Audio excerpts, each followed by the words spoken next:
Hi Sparhawk, coming to you 3 weeks into what has been our self-isolation and start of remote learning. I want to start by just saying thank you so much again to our students and our parents and our teachers for working so diligently to ensure that we are holding on to our community even from a distance.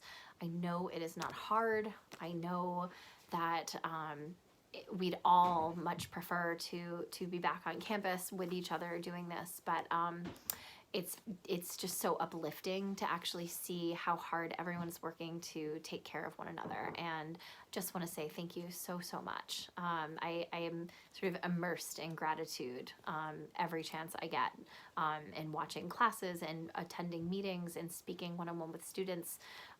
It's really, you become a teacher because you want to be around your students, you want to help them grow and learn. And so I appreciate the patience and dedication that everyone sort of bring forward in this new normal.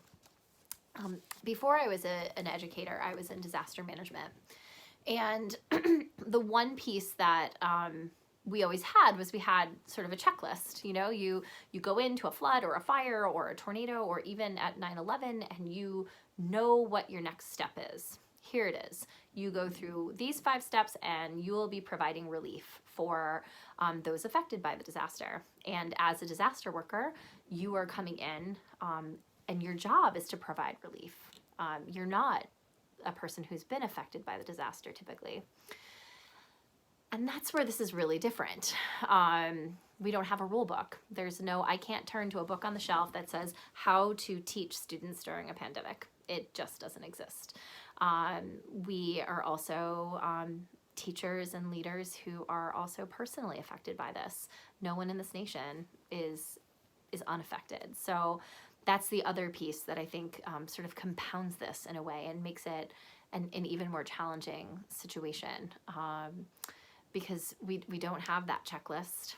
We ourselves are profoundly affected by what's happening, and it's, you know, trying to sort of figure our way through the unknown. And I think that the one piece of advice I got when I was working on what at the time ended up being the last major disaster that I worked on before I became an educator. It was a particularly challenging day.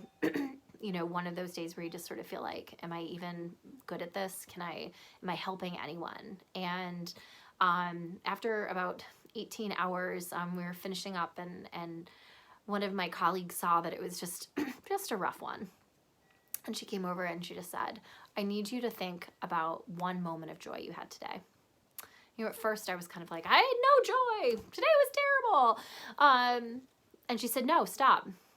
What is the one moment of joy that you had today? And it's funny because here I am, you know, 19 years after that, and I don't remember why that day was so hard. I don't remember the challenge, but I remember that conversation, and it's because in a way that conversation became my moment of joy. So I guess what I'm saying as we move forward on those really tough days when technology isn't working, or someone you know is sick, or you're just exhausted, find that one moment of joy that you can reflect on, because I have to tell you that moment was a transformative moment for me, and not only as an employee, as a worker, but just as a human being. And so I guess today I'm going to share with you my moment of joy, and that is the realization that I'm having every meal of my day with my children and my husband. When does that ever happen? And there is going to come a time where they're going to go off to college or leave the house and go on with their lives, and I'm not going to have every meal of the day with them. So I have chosen that for today, that's my moment of joy moving forward. So I would love to hear from you. What are your moments of joy? It's so easy for us right now to think about all the things that aren't working. But what are some of the little bits of silver lining that we can find in this?